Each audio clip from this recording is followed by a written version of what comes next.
so excited in this episode today to bring to you the amazing Ava Roubin, long-time good friend and personal practitioner of mine and my mentor. So it's very special for me to have this conversation, and I think you're going to love it.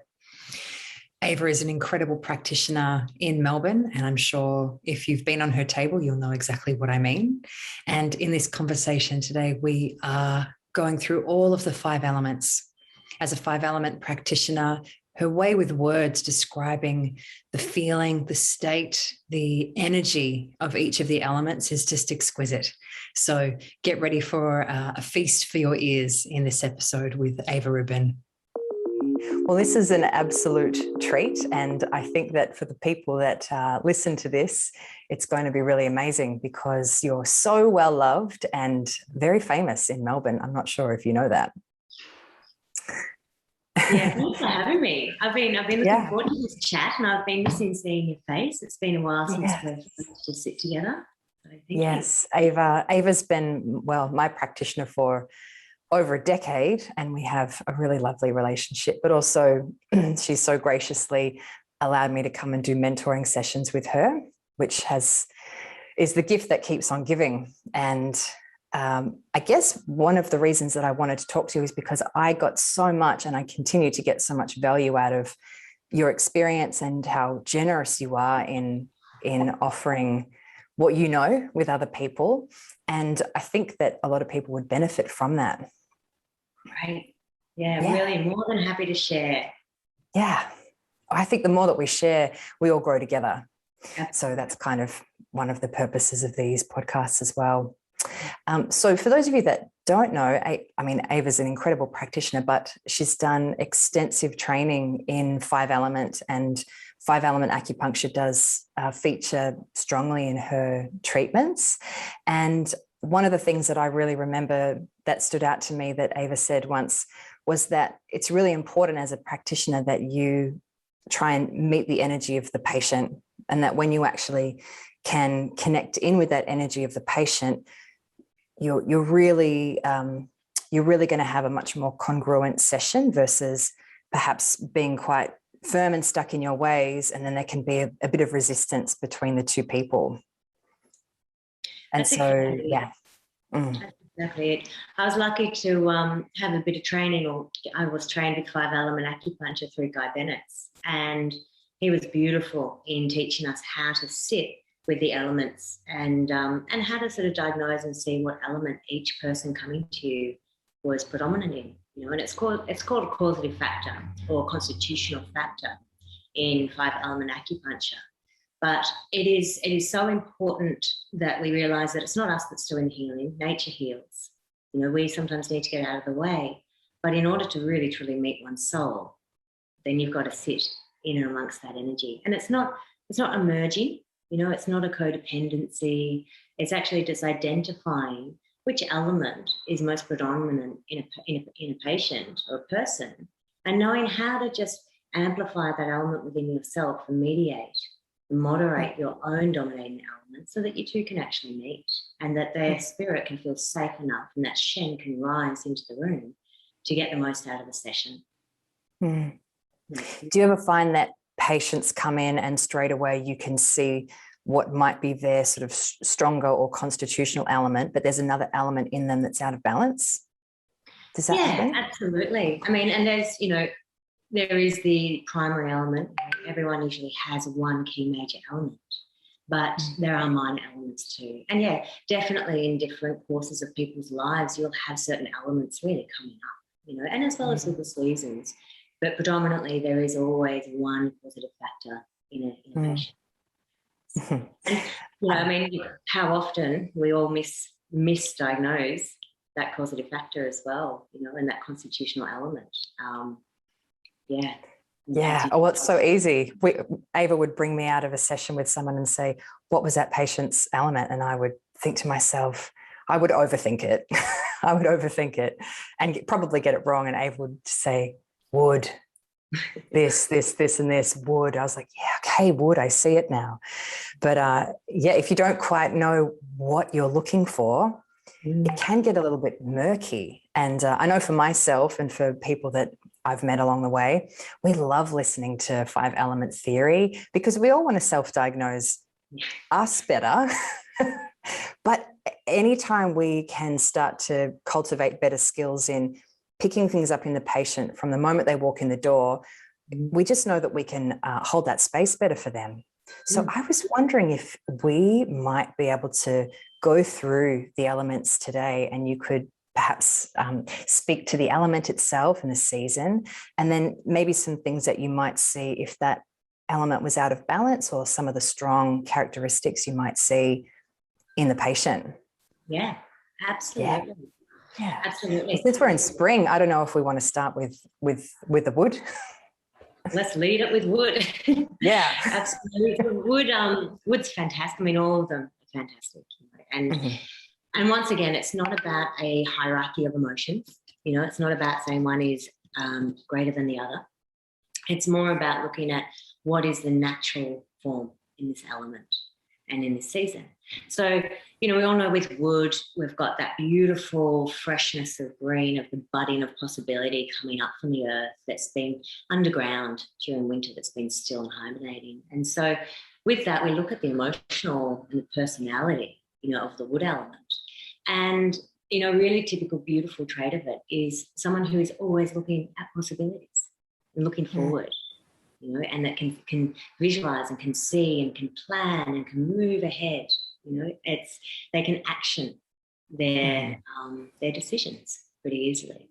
So, in springtime, we all just want to get out and start making plans. We want to manifest physically, bring into form all that's been bubbling under the springs all winter. And so with the wood element personalities, when we go through colour and sound and odour, emotion, you've got someone who's almost got that sort of freshness of the green coming through their skin. You can see it in the weight room. They're usually either really punctual or they're a little bit late, and muddled with it. I always try and start that diagnosis when I walk into the waiting room, or on the phone to a client.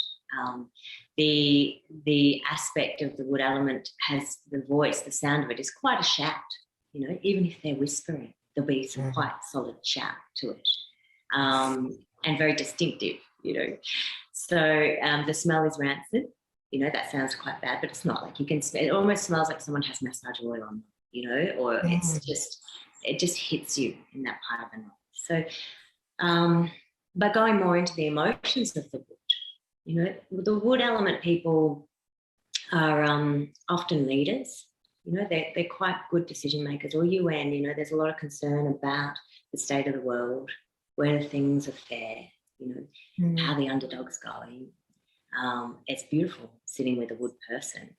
But as a practitioner, to come in and meet that element, it's really helpful in order for them to feel really safe. It's helpful for you to be sitting in a sure place of yourself, direct communication. Some wood elements like the dot points, things just given without too much fluff and muddle and, just that clarity of the wood and the directness. A lot of people, we talk about anger, in TCM with the wood element, the liver getting hot, rising, or excuse my language, but shit on the liver. But, in essence, there's other elements that sometimes have a little bit more anger in them than the wood element. The wood element people can be timid, or they can be forthright. You've got obviously the yin and the yang officials, so it moves along with that. Yeah, gosh, thinking about that craving or that wanting to make plans when spring arrives, I'm sending out all empathy for people that are in Victoria right now, because gosh, that just makes so much more sense with this feeling that we all have at the moment, where we want to make camping plans and we just want to do the thing and we can't yet. And express and move. Yeah. So that's just something else that's kind of adding a layer of all this emotional turbulence that's going on for people, because they've been very patient and we just have to wait a little bit longer. So the wood Yeah. element is in there as well. But it's interesting. I mean, looking at that and watching some of the politics and things like that, and diagnosing the elements of the different politicians. It's fascinating watching that, and that aspect of authoritarian tones and the pointing of the finger, and it's quite often wood. Donald Trump was a classic, wood person. So, yeah, but I mean, I've got a dear wood element patient, and just as every lockdown came, it was just so deep. It was such a deep offence, for her nature, because her innate nature is to grow and seed and spread and look at possibilities, and move. So, the different elements are handling lockdowns. You see different trigger points for each person. Yeah. What an interesting lens to look at this through, the lens of the elements. Yeah. Okay. Should we move on to the next element? Yeah. Yeah. Talk about fire. Fire. Oh, fire people. You walk into a room and you can see the fire element person. They're like this light spark in a room. And fire element people, they need warmth. They need that intimacy. They need that deep connection. And it's about uplifting and enhancing, bringing light into that space. And in the same aspect, the fire element one has got, the four officials going on. So, it's a more complex element. You've got that sort of, the other side of the fire element is that more a deeply internal person, that place where sadness can hit on a deeper level with certain fire elements, the personalities. So it's not grief, it's a deep, deep sadness that can come. And on the other hand, that experience to light up a room is just so powerful with fire element people. They love touch and connection. So meeting a fire element person, you walk down and you think that you've known that person for years in the room. It's a beautiful experience. And I always know when there's fire element people in the clinic, because you can generally hear the laughter from all the different places. And the tone of the voice, you can be sitting with a fire element person and they can be telling you something quite tragic, but it sounds like they're getting to a punchline of a joke. It's quite, you've really, you've got to keep the centre, because as well, the heart is the emperor, the official, you've got to really honour the space of fire element people. There's that tone in the skin. Obviously, you can see the redness coming through. Sometimes it can be quite an ashen look in the skin. And I think, if we're talking about our current time, the loneliness that can be felt by fire element people is really deep. And the other emotional aspects of that, summertime is, we look at summer, we look at the abundance, we look at the sharing of the harvest, we look at the intimacy and celebration, and you feel that when you're sitting with a fire element. Yeah, it's so true. That's so true. They talk about the smell of fire being a scorched smell or a burnt smell. And I've had one experience so far where I've treated a patient, I left the room, and when I came back in, I honestly thought something might have been on fire. I was like, something's burning in here. And then I stopped and thought to myself, oh no, that's the burnt smell. Yeah. That's the scorched smell. Nothing was on fire, thank goodness. Yeah. And it was undeniable. And it definitely made sense with this particular client. Yeah. And the smells hit the different levels of the rooms, you can see, so sometimes I enter the clinic room after the needles have been in, or whilst the client's been getting onto the table, and I sort of crouch down a little bit just to get those deeper, lower to the ground level smells. Like sometimes I go a little bit lower, but Guy would always sort of say it's like you've just taken the towels out of the dryer, and that's a nice fire smell. But I definitely know that scorched smell too. And fire element people, quite often there's that deficiency. We often see the heart chi, heart yin, heart deficiency, and And, you know, with fire element people, they can burn themselves out. They can burn so bright. Yeah. You know? And I find the same with the healing, you know. They'll come in and it's like, okay, give it to me, hit it, you know, let's get this healing started. And the connection is so strong. And, you know, you entering your fire element within yourself as a practitioner, you know, I find that one really fun because the room is light, but you've also got to keep that tone of the sacredness of the heart, you know, keep the conversations just intimate and meaningful. And, you know, fire elements love hearing something a bit personal about self, you know, so without going into too much depth, you know, just sort of be aware in your day of if a fire element person comes in, what's something that I can share about myself to enable them to feel more connected with, you know. Beautiful. Ease, you know, letting those barriers a little bit open in the heart, a little bit more, while still holding that space. Yeah. So nice. If you'd notice the smell once you've come back into the room, I'm sure that, you know, there are different times in the treatment where you might notice a particular smell, but how would you maybe explain that very intense smell that I experienced once I'd come back in? Is that something being released by the patient, or is that something being corrected? How would you explain that at that timing in the treatment? Oh, look, I mean, it could also just be that you have their smell has had time to enter the space, you know, that they've become present in the space and that you've picked up on that, you know.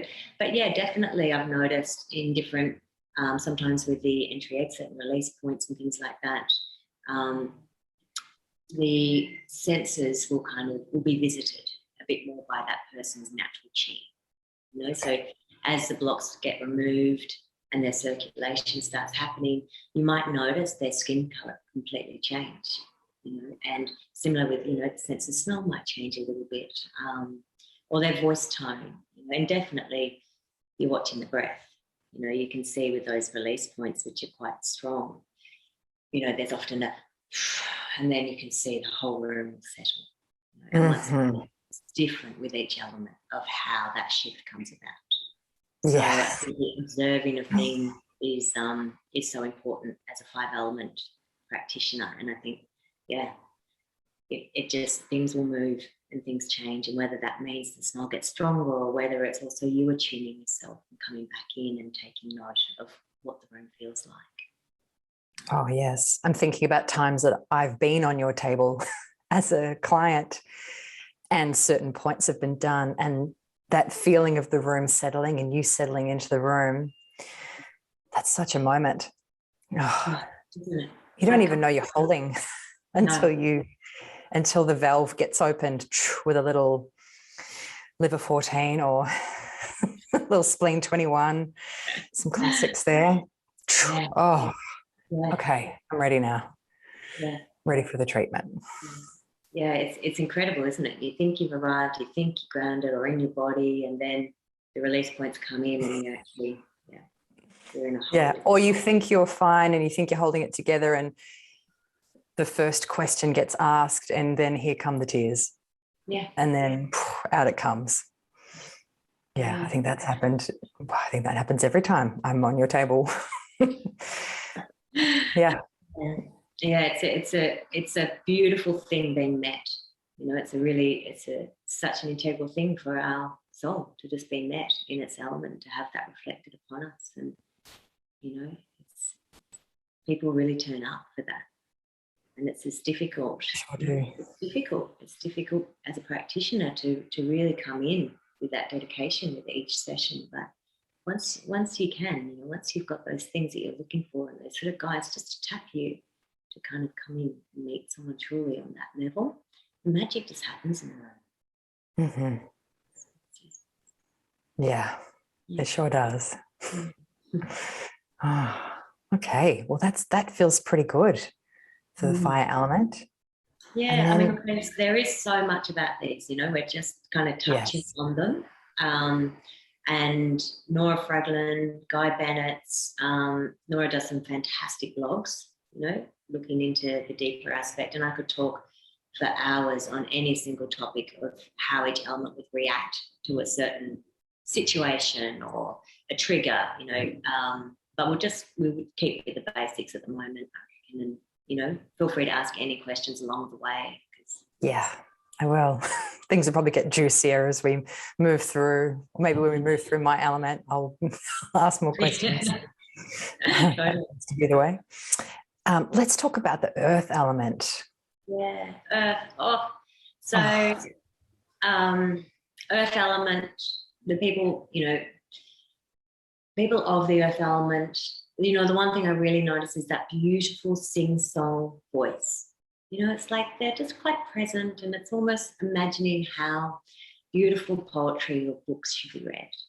And earth element people, of course, you know, going into that pensiveness, you know, they're beautiful thinkers, they're deep thinkers, they're deep carers, you know, quite that typical term of empaths. You know, the earth element people want to nurture, you know, and feed and wrap people up, and how do I put it? When you're around an earth element person, it almost feels like you've got that great earth mama hug going when it's in balance. You know, and when it's out of balance, yeah, it can be like, you know, the young archetype of the tyrant mother. You know, I mean, the archetypes, especially Jung's work, is so beautiful if you're reading them and also thinking about the 5 elements. You know, everything can be interwoven, everything's connected. But I find sort of with the earth element, you know, one of the big things with the patients is looking at boundaries. You know, how are their boundaries? How are your boundaries with them? You know, are you just kind of wanting to merge in and wanting to scoop up, wanting to hold them? You know, there's a slight energy and a part of it where you might feel this grabbing or this neediness in the room. Like they just can't quite get filled up enough. You know, the treatment's finished, everything's been sort of tended to, and then there'll be something else that's pulled up and needed last minute. And you know, there's a beautiful point for that too. You know, the old broken bowl, acupuncture, you know, just sort of helping that chi sit, be held, and stay within the body. But earth element people are also, I mean, they can have anger too. The water elements are fantastic with anger, you know. But if you misunderstand or misrepresent or don't really listen to an earth element person, don't let them speak. You know, that's a great offence to that official. It's not a comfortable zone for them to be. So definitely with earth element people, you want to be sitting calmly, sitting grounded, allowing them time to digest the thoughts that are going through, you know, digest why they're here. You know, what's going on for you in your world? How are you feeling? You know, listening to whereas other elements might find that a bit slow. You know? I'm water, so I'm like, right, let's, you know, great, what are we here for? And where are we going with this? And I mean, my partner's an earth element, you know, and he is the epitome of it. You know, he'll sing in the shower, he'll do things quite slowly and groundedly, and I'll be racing out the door, you know, but I'll have to come in 3 or 4 times because I've left the keys, I've forgotten what time they need. So I'm just on the roll. And yeah, he's a brilliant psychotherapist. So, you know, he spends his time reading and taking in immense amounts of information. And then he'll go for a walk, you know, and he'll digest and he'll process it. And it's a very different way of living, you know, than some of the other elements, the earth elements. Empathy, understanding, listening, nurturing, holding the boundaries for them so it's safe. All those things with earth. I definitely notice I feel like of the elements, to me at this stage, the earth is a little easier for me to notice, particularly when it is out of balance. And I do tend to see in the earth element people that I've treated, and I treat predominantly women, females, the earth elements that I see that are out of balance, there can be this tendency where they've been pushed to the back because there's the scooping and the tending and the caring for everybody else. They need a little bit of guidance and support to kind of reestablish that sense of boundary, as you said, to know that it's okay to be nourished themselves so that they've got that place to draw from when they are scooping and tending and feeding and caring and giving that mother element to everybody. Do you see that in people as well? Oh, a lot. Yeah, a lot. And it's, you can hear it in the language too, Oh, how are you? Yeah, I'm good. But my housemate, I've just been running around I made them breakfast. And, there's that sort of ungrounded sadness of sort of grabbing in at, the serving and that servant energy around it. But then an earth element in its power and in its centeredness is just this incredible being of, I'm not here to fix you, but I'm here to listen, and I'm here to hold the space for you. And earth elements, you can feel them in the room. The smell is this beautiful sweetness. It's almost sort of floral and it can be sticky, if it's out of alignment, if it's out of whack.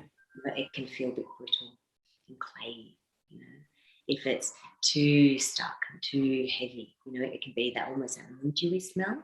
Is that the dampness coming through? Is that the extra moisture coming through the earth? Yeah, well, look, we can term it like that. I guess with 5 elements, they don't really do the hot, the cold, the damp, the dry, the heat, that sort of stuff, as far as that like TCM style goes. But definitely, it's that, in TCM, it's that lack of transformation, transportation. It's that lack of being able to absorb the richness and the goodness out of life and move with that. And that's another note too. It's like sometimes with earth elements, you can see that burnt out aspect where they're not absorbing the compliments, they're not absorbing the treatment, they're not absorbing the time in the room. It's everything's come at a bit of a cost, if they've been pushed too far. And that's a big one, and it's not, obviously codependency goes throughout all elements, but it's interesting to look at the elements with, Gabor Mate talks a lot about childhood trauma, and you're looking at, we are all, when we're born, this harmony between the 5 elements. And once that first shock hits the system, your element comes forward, right? And then from that point, your perception in life, the way that you react to life, into interactions and your relationships, is really that foundation around that element, your constitutional element. So with earth element people too, it's like we look at that patterning given the earth of how do you receive sustenance? How do you receive caring and nurturing? How's the relationship with the mother? How's the relationship with the child now? So it's not that sort of mononuclear aspect. It's also earth people are driven to benefit community. Is huge for them. Service to others. Service others, and it's enriching and it nourishes. It's where they get their source as well from. So once again, when I'm talking about this, there's of course, the yin and the yang official, and also there's deficiency and excess within each of those. So if you want to pick up any aspect like more stomach driven or more spleen driven, or the excess deficiencies of those and what comes through the personality, just let me know.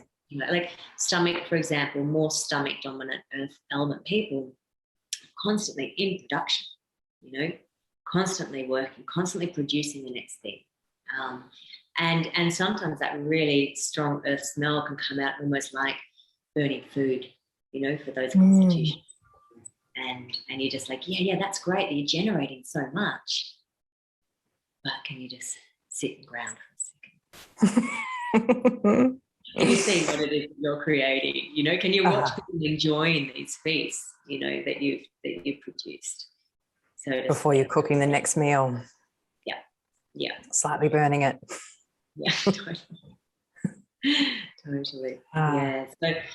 So what else have we got with earth? So we've got the skin tone, right? With earth, can be this, guy used to always say, it's this mangoey, can be a mangoey colour, this beautiful pink to yellow kind of spread across the face. Or it can be sort of quite a strong, dry, yellowy kind of look.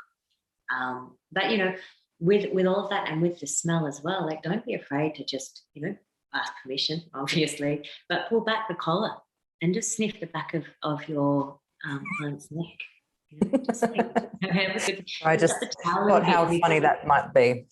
for a No, second. it's yeah. Oh, the first couple of times you do it, you feel really awkward, like very creepy, and especially when you're coming into the room, you're like just sort of trying to suss out the smells. But yeah, the earth smell is it's.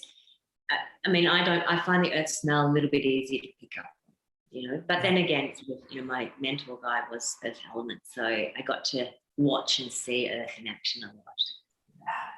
You give a really good hug on arrival. I bet you probably pick up on it there. Oh yeah. I know. I can't help myself. I love the greeting, and then definitely come into you, and also just everything is a diagnostic tool, isn't it?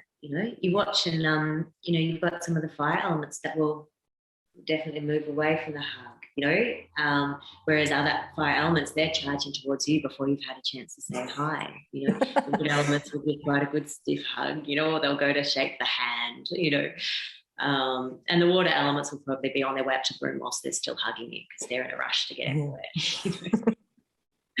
But I mean, we joke about these things, but I think it's so easy with the comedy to understand, and you get to see the characters and the personalities of it. And it just reminds me of always being in this role of observing that everything, there's value in every single moment that you're witnessing and observing as a practitioner. With the emotions, something that I've been doing in my practice is asking patients, do you have a go-to emotion? Is there an emotion that you find yourself going to as your common reaction to when things go wrong? Do you have a tendency to kind of arc up straight away and get defensive and want to push back? Or do you have a tendency to sort of pull away and shrink and feel a bit deflated or a bit sad? And that's been really helpful for me, because some people go definitely sadness or definitely anger.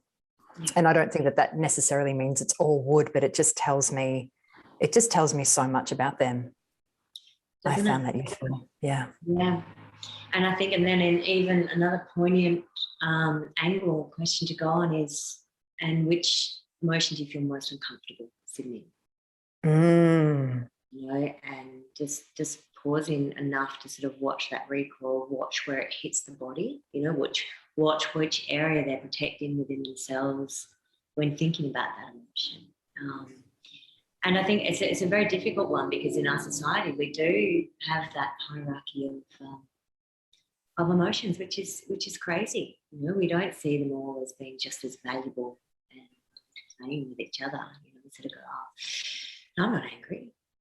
Like, let's sit in anger for a sec. Let's see what anger feels like in this room right now. Let's allow that timidity to be there. The fear. So it is it's a beautiful self-investigation. And I've often said, I started off working with a lot of esoteric acupuncture, and I still work with esoteric acupuncture a lot, but I loved it because it would be traversing these different realms and, looking at expanding our vibration, and, was getting right into some of these juicy aspects of energy. And it was the most humbling experience to realize that was just so much bypassing, because I hadn't sorted out my emotional body yet. I hadn't gone through those natural blockages. I hadn't learned to sit within the parts of my element that were really uncomfortable sitting. And so if we're not actually doing the work on ourselves, then when we do go into things like Kundalini yoga, esoteric acupuncture, deep plant medicine rituals, then it can be like getting shot out of a cannon. And finding your way back could be like walking through a labyrinth to try and come back home to the body. So there's a lot of value in actually just moving back into this simplicity of the 5 elements in nature, and looking at the seasons, and bringing that back in as your very base need to understand yourself on all these levels, and not just yourself, but how are you to be in relationship if you can't move beyond your own element and the way that your element sees life and reacts to life? And you will have no idea about that, until you're called upon it. So, there's that notion that this time is kind of, it's not survival of the fittest, it's survival of those who can connect in with people, survival of those to find connections and to find compassion, you know, and consideration. And if you can only just sit in your element, then that's a really difficult thing to meet, really connecting deeply with a vast different number of people in the world. Yeah, and I can hear in that, it's almost as if survival is those that have the willingness to be with the stuff that comes up. And I know that's kind of a bit of a buzzy sort of a phrase, but to actually be with the stuff that comes up without immediately deflecting or running away from it or stuffing it away, and all these things that we've trained ourselves so well to do, which is why a therapeutic relationship is so great, because they help you come back to that thing that you just skipped over and be in it. Like, I don't know how many times I would be on your table and you would say, where do you feel that in your body, Karina? Because I would go straight to talking through it or describing it or going into story, and you would call me back to actually be in the sensation of it, which was really hard. Yeah. Really hard. Yeah, because it's juicy, you know, going, wow, that took me back to when I was 5. And it hurts and it's painful. Yeah. And we don't want to be in pain. So we've got pain that maybe we can handle okay. And then, as you said before, what is the emotion that you find the most uncomfortable? It's probably the one that you never allow yourself to be in, because you've created these very clever hacks on how you get out of it. Just weasel out of anger. Yeah. Like in David Bowie's The Labyrinth. Oh, no, don't go that way. That'll take you straight to the castle. you got to go through all the painful stuff. Totally. You know, and that's, you know, it almost should come with a bit of a warning sign sometimes going into 5-element acupuncture. It's like, oh, this is going to take you places, you know. And the beautiful thing is it's like, we don't need to project a story onto what that emotion is that's coming up on the table. You know, sometimes it's actually a beautiful release of a trauma or something, but other times it's just a release, you know, it's just a soothing, it's just an allowance of flow. And I think sometimes we do that. I think, unfortunately, sometimes we do move too easily into the story and the narrative, and we miss the actual purpose of just allowing that unfolding or unfurling of the soul, you know, into its destiny. Well, the story is the safe casing around the feeling. To me, the story is a place where I'm happy to be. Because the more I write that narrative, the more I'm kind of burying the seed of that painful thing that might actually have nothing to do with the story. The story is actually how I've protected myself from the thing, from the feeling. Yeah. And I think even more, the practitioner that's holding space for that, you know, we need to keep doing our own work so that we can hold space for people when their stuff comes up. Oh, yeah. Without a doubt, absolutely.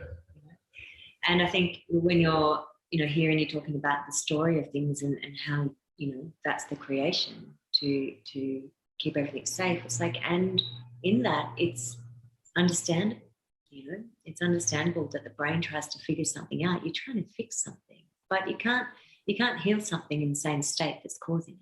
You know, you can't go to the mind to heal something that's actually trapped within the body, within the meridian system. And so we've got to go to the entry exit points to just, you know, release that. You know, we've got to allow that space for the body to do its natural healing and get out of the way with that. And sometimes the story is really, you know, just so fitting, especially with the element, you know.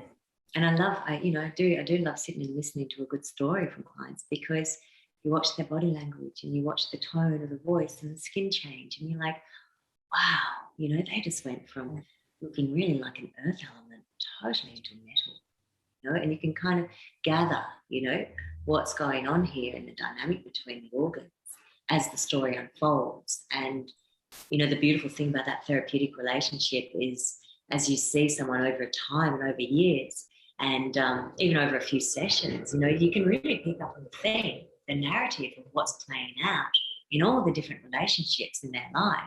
And you're just like, oh, of course that's going on. Your metal element, you know, you're not feeling respected. You're not feeling honoured by these people, you know, and all of, you know, the story is about not being honoured and revered and seen, and it's actually once you sort of uncover that and balance the metal element out, you actually realise it's a completely different scenario going on in there. Mm-hmm. So, yeah. I feel like you just read out of the pages of my diary. The good old metal, yeah. Of metal. Wow, good segue too. Yeah. Good segue into metal. Yeah, so the metal element, sometimes I do find the metal element easiest to treat because of the way that I will move and walk around metal element people and speak. All of a sudden that little slight awkward twang in my voice will just get sort of pulled back a little bit. My words be pronounced a little bit better. I'll sit up straighter. The space is always smudged and cleansed before a metal element person comes in. It's just the metal element is like, in a sense, it's that highest value of life. It's the element that's the closest to heavens in Chinese medicine. So you really do need to, wipe your feet, clean your hands, honour the space of a metal element person. And in saying that, that's very much the lung archetype. The large intestine archetype can turn up completely dishevelled and kind of looking like they're carrying 3 different bags of stuff because they're just all over, like the discernment or the ability to let go of gear, and let go of some of the grief or some of the hardness in their life is not functioning that well in the official. But an upright sort of lung official metal element person, they will have the finest of things. Their room will be, and their space will be very organised and pristine, and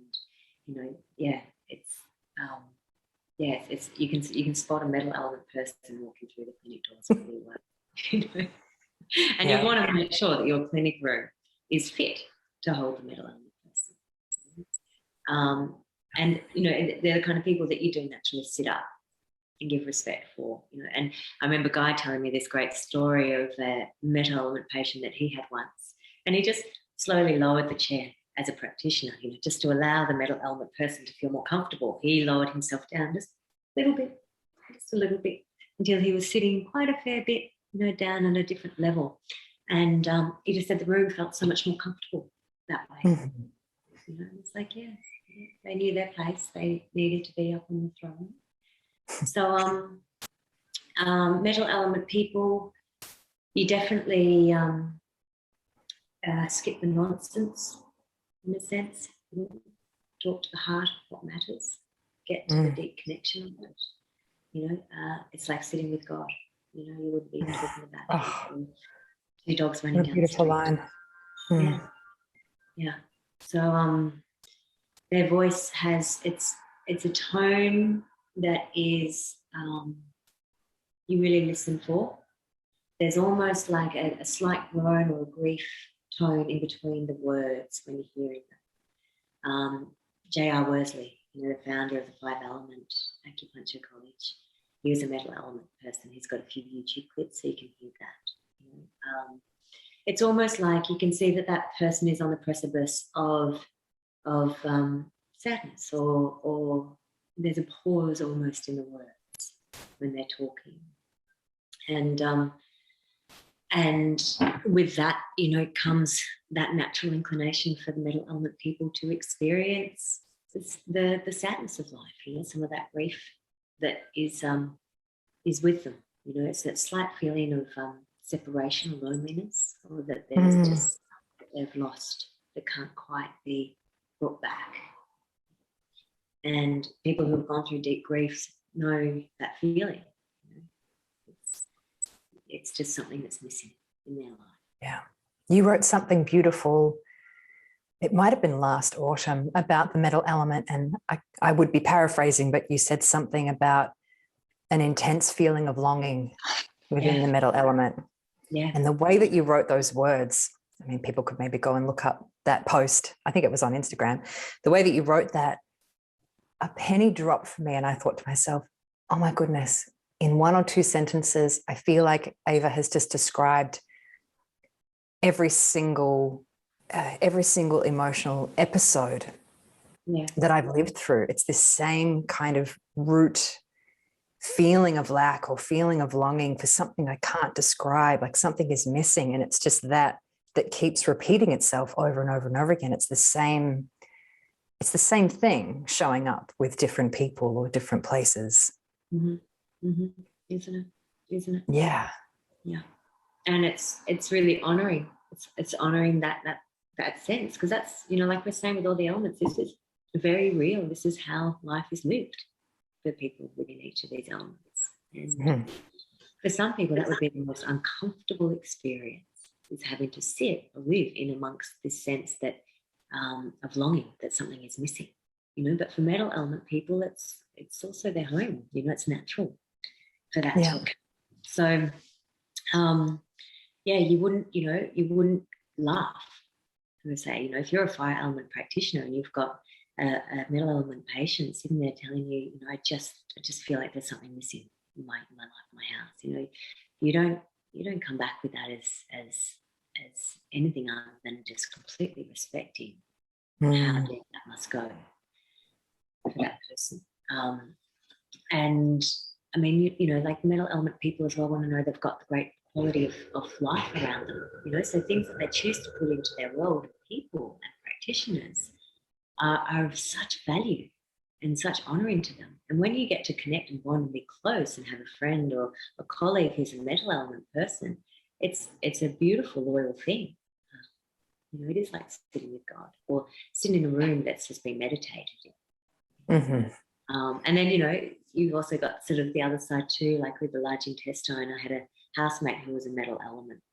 And on one hand, their appearance was just absolutely pristine, just, the jewelry and clothes and everything. And then you'd walk into the bedroom and it was chaos, like nothing could be cleared out, And it was just this beautiful example of that element, coming in together in an imbalanced way, nothing could be let go of. Mm-hmm. Yeah, it's helpful. It's really helpful to ask, metal element people what their living situation's like, and others are just like, well, I've got the finest of furniture, blah, blah, blah. And other people like, I struggle being at home because everything's grotty, everything's messy. I can't figure that out. So I can't clear it out. And what is the smell of metal? What is the element smell? It's actually quite metallic, ironically enough, and the smell is interesting because it's very pungent. And what I mean by, and it took me a long time to figure the smell out with metal, but it's more of a where does it hit you in your face, in your senses, and it's quite high. It's quite a high sense up in the nose. And I still struggle sometimes picking up the metal smell because it can be really, really, really subtle. So I tend more towards listening to the voice, looking at the skin tone, and then just, investigating through the emotional expression of that person. Yeah. Beautiful. I'm just letting all the lovely things that you've said kind of wash over me. Well, look, I mean, there is, isn't it? There's just so much to talk about with the elements and how it represents. And, I think I'm more than happy to go into detail, for anything that comes in. But, in saying this too, it's beautiful to sit in with that metal element aspect of self, and I'm sure a lot of your clients, people that you've taught yoga to, will absolutely be able to understand that metal element part of you, when you sit down and the structure.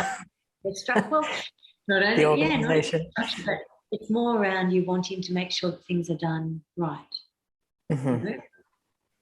That the process has been respected, that you've put your heart and soul into honouring the lineages of what you're teaching, is what I notice with the beauty of your pristine nature of your classes and your teachings.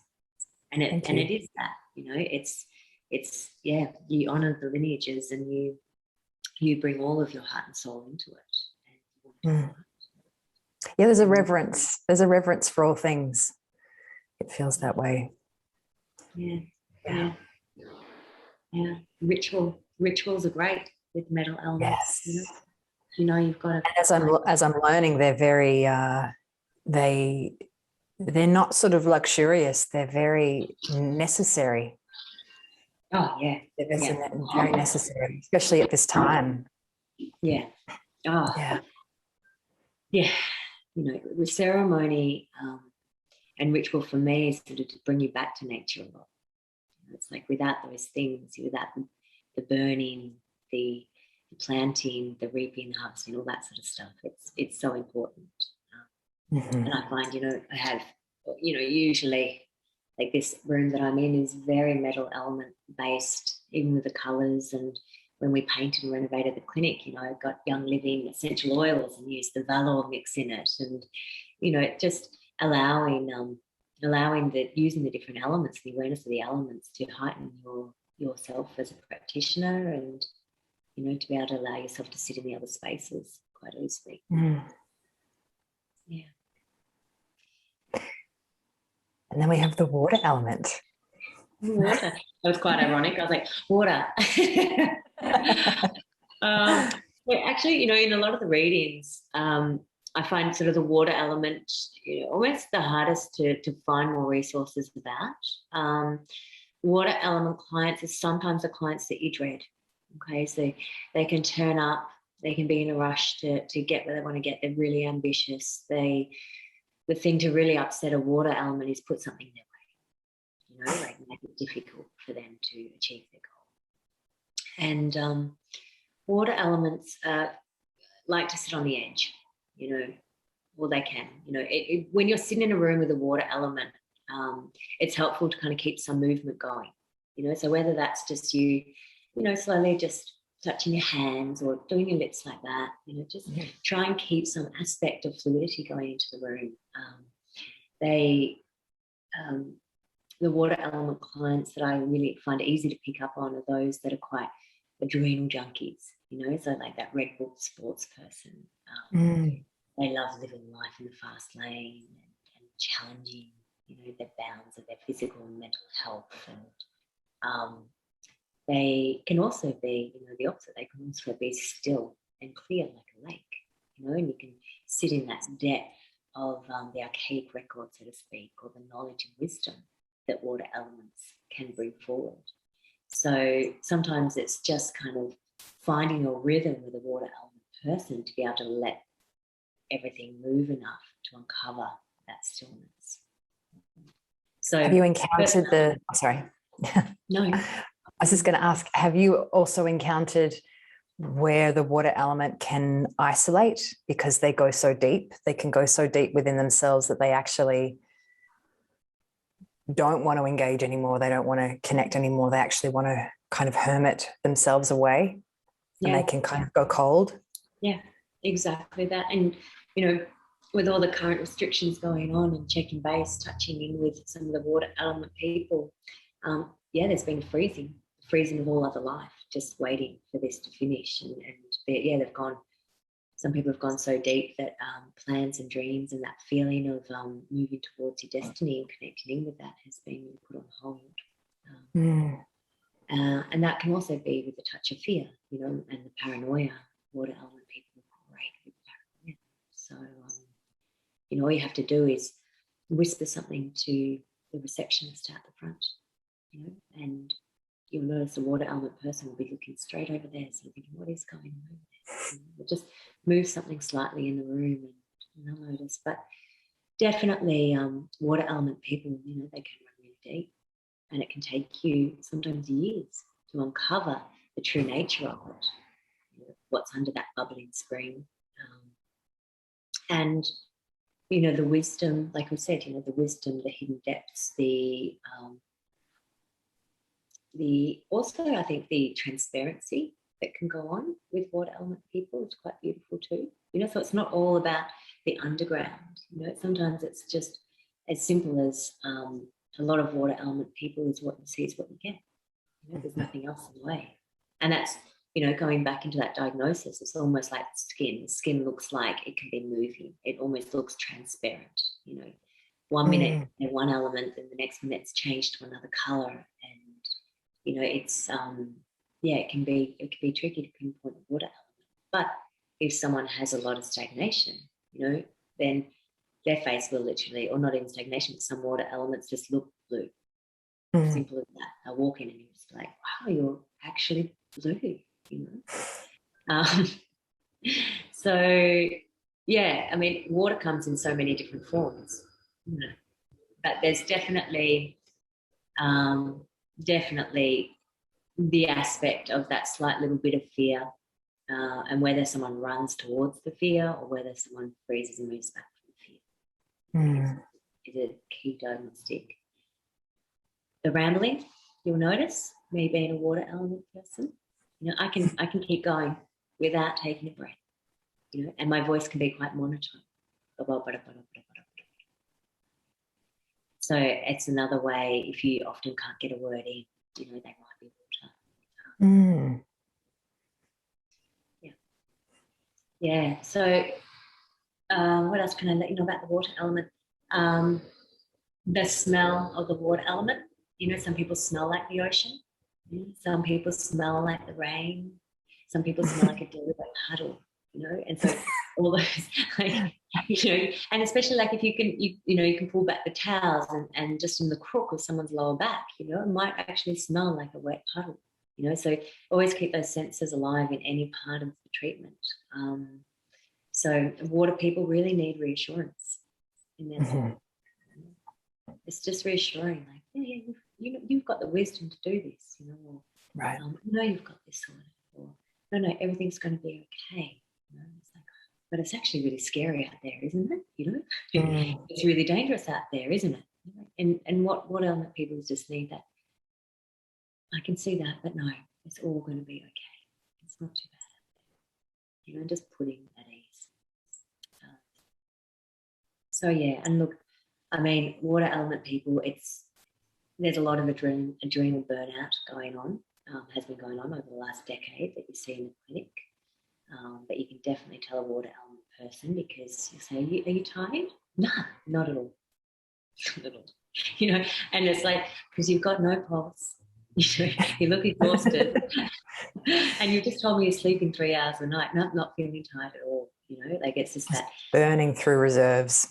Yeah, and it's also that beautiful thing of sometimes water element people just really can connect in deep with what their destiny is, what they're here to achieve in this world, you know, and what their purpose is. And you know, so you go rushing from that winter into the spring. Whereas other water element people, yeah, it can be too cold, too wet, too dark under there. It sounds like there can be so much complexity with the water element, that potential for such depth and not really, you know, maybe not wanting to come up to the surface, or it can be totally clear, as you said before. Yeah. So they're probably the most enigmatic of the elements. Yeah. And, you know, and Guy always used to say to me, you know, you go through your bookings and if you kind of pause on a person and go, make sure I eat before that one, you know, then often they're going to be a water element, you know, they'll test you and they'll take you to the different corners of the room within a flash, you know, or they'll be just very still and difficult to reach, you know, sometimes. But yeah, so it is a complex one, and maybe that's also because I'm water element, you know, and I'm trying to figure myself out always.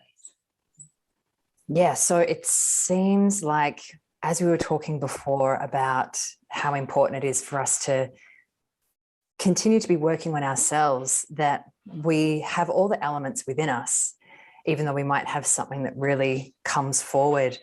And that when we are meeting the patient, I feel like as their element becomes obvious, I have to touch base with mine. Like I have to find where my fire element is, or my wood, or my water, in order to make that connection. And I think that's really the quintessential part of learning about 5 elements, is learning how to get in touch with all of those things within you so that you are able to connect and really hold that space for whoever comes in. Yeah. And which do you find the trickiest one for you to sit in with?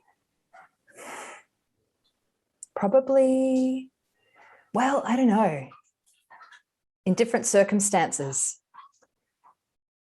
because I think that I do it easily when I meet people, but if I'm on my own, it's very difficult for me to touch base with the fire element. Or if I'm on my own, it can be difficult to, probably fire element when I'm on my own, because when left to my own devices, I am in that productivity mode and that structured mode, and probably a bit of water element in there as well. But that spontaneousness and that wanting to connect and the laughter and just that joy that bubbles up. I love it when I do get to touch base with that, but it's usually because I've connected with someone. And that's the whole point of the fire element, isn't it? It's connection. That's the whole point of all of them. Yeah. We need each other. We need all the other elements around us to keep a balance for us. And sometimes you can be a little tired before you treat, and then a patient comes in and this wellspring of something comes up in you that you didn't know how to access yourself. And I find that that's where the magic is for me. Yeah, isn't it? And the patient has no idea that they've just helped to activate that in me for me to then be able to move through the session with them. Oh, it's brilliant, isn't it? I always love that feeling of working with a wood element person. It's like, oh, you just need me to write this in an email in dot point for you. Do this, this, this, and this, and I'll see you next week at this time. And it's awesome, and it's because the wood element with me is something that I don't probably sit in a lot. I'm not a great list maker or planner. I don't step forward to lead often. You Google my name and I try and keep as underground as I possibly can. And but it's amazing, the feeling of the wood element, isn't it? Like the spring clean and getting on top of things and having a purpose to it. And I think that's it's really poignant as well, in how you're finishing the sessions with each element too. Like you don't want to leave a wood element hanging saying, oh, look, I'll just text you about when the next development time is. It's just get the next 2 or 3 bookings done. It's like at the moment, it's such a beautiful day out there. It's spring. It's enjoyable. You just want to get out and do it now. Walk now. Plant those plants now. Whereas like autumn, and relating to that metal element, autumn has got like the horizon is the clearest that it's going to be all year, and that perspective is so pristine and clear in autumn. And that's what you need to be when you're with a metal element person. Just think about that crispness of the air.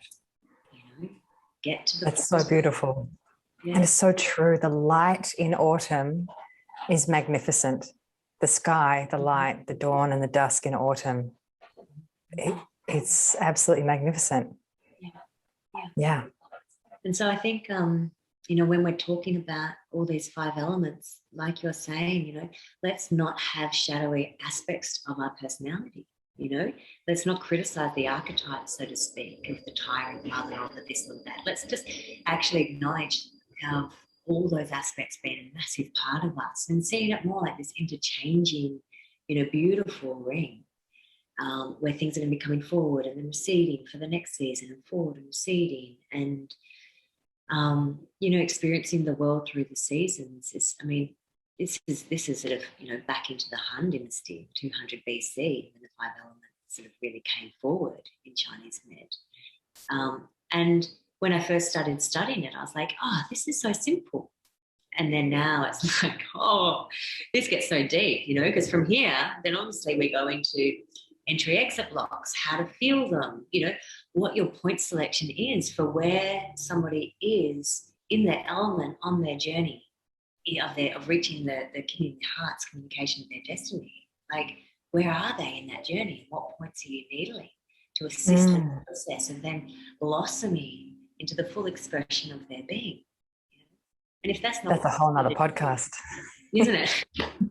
That's not what we're here to do. We're like, what are we here to do? Yeah. We're not here to fix and tinker tires. It's meet the soul, meet the spirit, and I remember you saying to me that a lot of people, the sessions that you've done, the actual kind of the bearing fruit of that, or the transformation of that, isn't necessarily going to happen on that same day, but a month or two later, or 6 months later, or a year later, then it comes through. Yeah. So it's also not as if the acupuncture, I don't even really know how to put words to that, but it sets something in motion that then has to unfold at a particular timeline. Yeah. Which is probably good for them because, you know, it's very hard to get a booking with you. Yeah, look, I mean, Good that the sessions are so powerful, they can do that. You know, you don't need to come twice a week or something. Yeah, and that, I mean, look, that's the thing too, isn't it? It's like, you know, sometimes what you can achieve with the 5-element acupuncture and the entry exit blocks and things like that, and the correct needling, is what you might spend 3 years in counselling trying to get around to. But so much is stored within the body, and the body knows how to heal itself. And, you know, it's that beautiful trigram of perception, behavior, and physical, you know. So it's like, if you can balance up these things, then the way that you perceive the world can change, the way that you interact with the world can change, and your body can actually function through its own natural harmonious state again, in alignment. So you just kind of need to almost tweak just 2 corners of that trigram, and you've got a whole different experience of this one life that you're living, you know. So I think it's it's I'm sold on a lot of this style of acupuncture because of the changes that I went through when I was studying. Guy, you know, said, look, come in, get treatments whilst you're studying this, you know, really let's get to the root of everything. And I remember, you know, so clearly being the water element, you know, he picked it up, and at first he thought I was metal, but I think I was on good behaviour. I think I was just trying to, you know, I was just like, and as it unfolded, it's like, wow, that nervous energy, you know, you are water. I was like, I don't feel nervous. And I realised I was just moving so much. And he said, oh, how about your anger? I was like, nah, I'm an angry person. And still to this day, I crack up laughing at that response. You know, the water element people can go from being sunny, bright day to then just like bring on the rain, thunderstorm, you know, just you're in my way. You know, the anger is just so under the surface as well with water. So for me, it was a huge part of my life to actually acknowledge and to come into that and to know, to sit in my body and to read my body and to assume that anger is with me every day, because that's part of my element. Like you were saying, that longing is going to be with you every day. You're metal, you know? And how to know when that actually is determining the way that you're perceiving your relationships, or whether that's, you know, altering the way that you're in response to relationships. You know, how that acceptance of yeah, it's taken me a long time to accept that part, as you say, accepting that the anger is going to be with you every day, that feeling of longing. It's taken me a long time to really accept it, but the way that I understand it now is that I'm longing for God. Yeah, that's the feeling. Yeah, it seems to me within my senses that I'm separate from the divine oneness because I'm in this little body, and that just keeps playing out all the time. That original feeling of lack comes from the misperception that you're lacking God. And so then if a relationship doesn't make it, or you're nostalgic for the past, those things are really just symbolic of where that lack really comes from. And so now that I understand that, I'm able to see it when it plays out in my life, and it's not that big a deal anymore. Because I've had to kind of get to the root of that and really understand what that lack is. And so what's your relationship with it now? I just have to notice it. I have to notice that that's coming up and acknowledge what I think is triggering it, but then recognize where it's actually coming from. And then I've got to process a little mental, it's kind of like a sort of a series of sayings that I have to sort of heal it or to correct the misperception that I've had in my mind and return me and the thing, or me and the person, or whoever it is that I feel like I'm in conflict with. Yeah. And I kind of imagine that we both melt back into God until there's no borders separating us. And it feels completely different. I have a whole feeling that comes up in my body, as opposed to that feeling that always used to be there under the surface, that I was this chasm. Didn't matter what I did or how connected I was, that there was this feeling of hollowness. Mm-hmm. Mm-hmm. Yeah.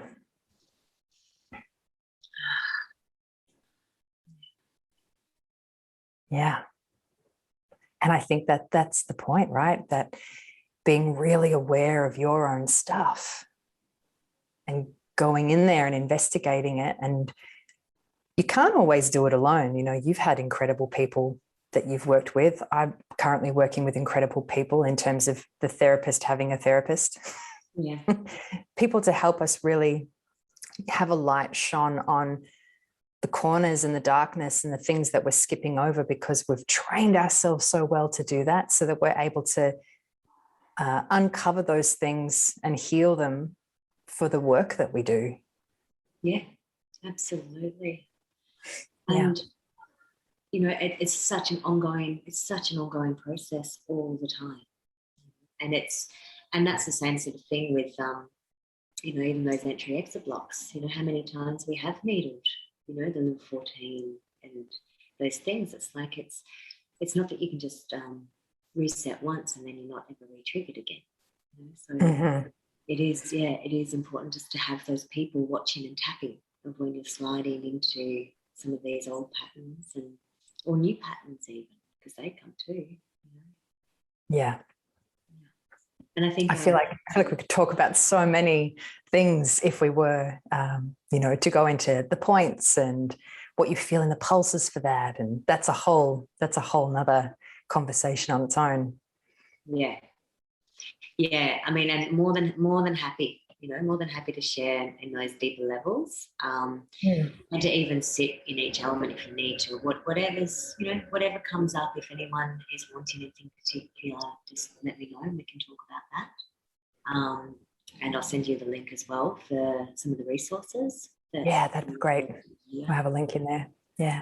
Or maybe we can just possibly pencil a part 2. We could go through some points. Sounds great. Maybe. Yeah. We'll flow and see how we go. Yeah. That sounds great. Thank you so much for this today. I know that people listening are going to find what you've just shared so incredibly valuable, and it will have spoken to them on a deep level about themselves, but also it just helps us to keep growing our awareness for the people that we're holding space for. So thank you so much. Such a pleasure. Thanks for your time.